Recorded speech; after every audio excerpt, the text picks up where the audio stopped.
On this episode of Come to Work With Me, I'm going to be looking at this work order here. The garbage drawer in the kitchen is getting stuck and really difficult to open. The problem here is looking like this. The drawer, this is the garbage sliding drawer. It's got a pull here fitted on it. And you see it's moving all right. It's not coming until you apply significant force and drag it out. This one is really difficult to pull out. A couple of things here. This drawer slide is really not looking good. It's got too much play sideways. The reason for that is because wall to wall width of this cabinet is 34.25 inches. The drawer outside to outside is 33 inches. So we have 1.25 inches of clearance, but we don't need 1.25 inches. We need 1/2 inch here plus 1/2 inch there. Total of 1 inch of clearance between the width of the drawer and the width of the cabinet. So the difference is 1/4 inch that we have to get rid of for these drawer slides to track straight and not being pulled this way. I hope this makes sense, that this is made too narrow and is deflecting this drawer slide inwards. You can kind of see that it's tilting in. It would be here if this was dimensioned right, but it's here. It's being pulled in. First, we need to deal with the fact that there's 1/4 inch extra space created by the fact the drawer is too small for the opening. With the drawer removed, I'll show you later how it's done. We took off one drawer slides, obviously. These screws, 3 of them are of one type and the first one is different. Why not? So anyhow, this strip of wood, which is 1/8 of an inch on one side, and there's another one for the other side to make up that 1/4 inch difference. It's going to be added to both sides to shim, to space the drawer slides correctly so they are not twisted in by the weight of the drawer. And of course we need longer screws to go through the added thickness of the shim, which has holes drilled in it to correspond to the original holes. These are the longer screws, new screws, and these are the old ones. Let me show you how the drawer slide separates that part from this part. There's this small springy thing on it that works like this. It might be really difficult to lift it or whatever, but obviously when they are together, the tab on this side will go into the hole here on the top of this part of the drawer slide, and that's how the two will stay together.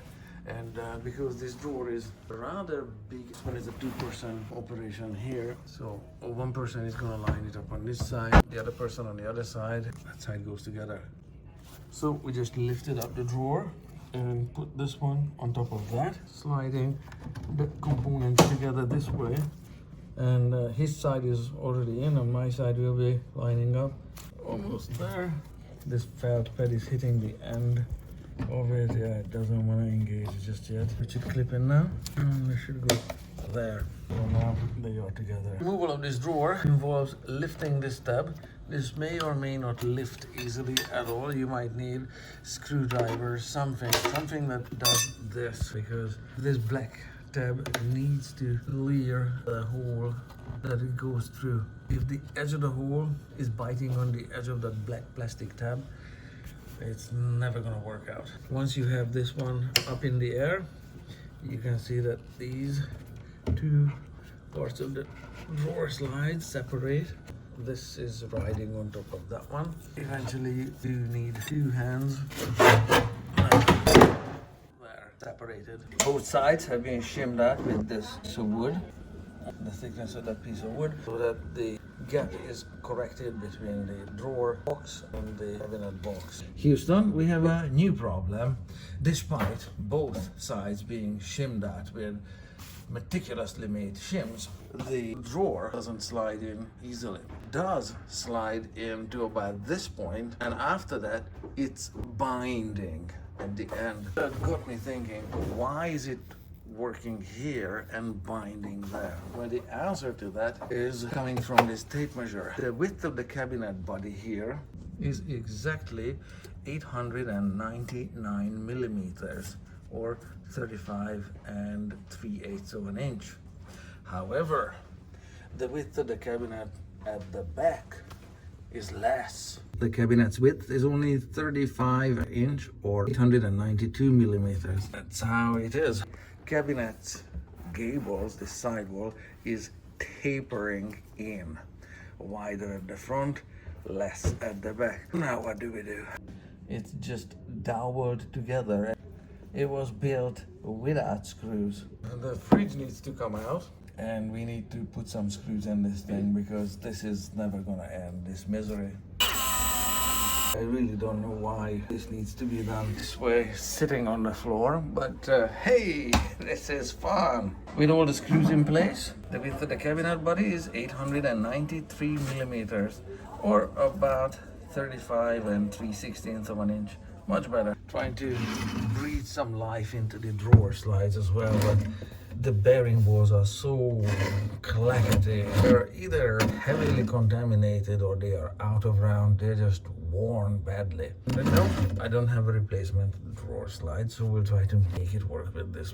So lubricated the drawer slides on both sides the best I could. This one does not have a shim anymore behind it. Don't expect the drawer to be butter smooth. There is another reason for that. See these scrape marks here on that side and on this side, and also there's no laminate edge on the cabinet. There is one here and one there. Oh no, there's no screws here either.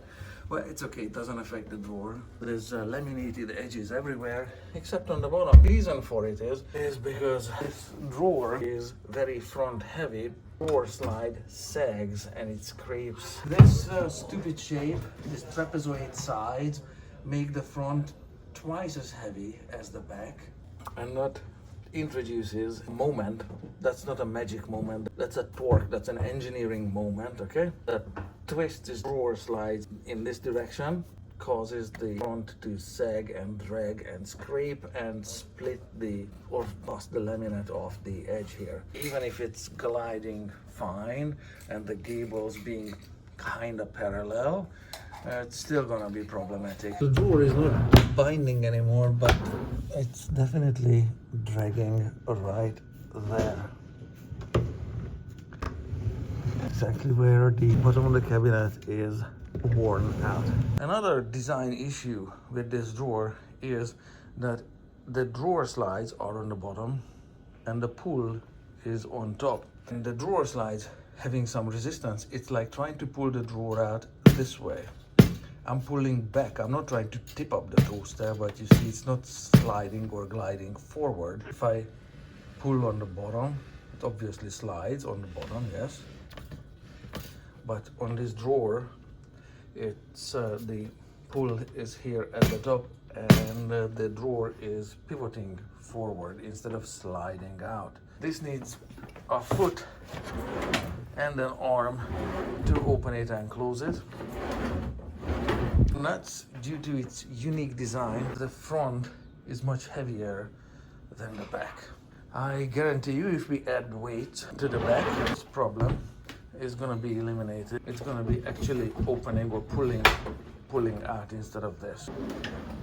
We've added some extra weight at the back to make it more balanced. And now it pulls out without an issue.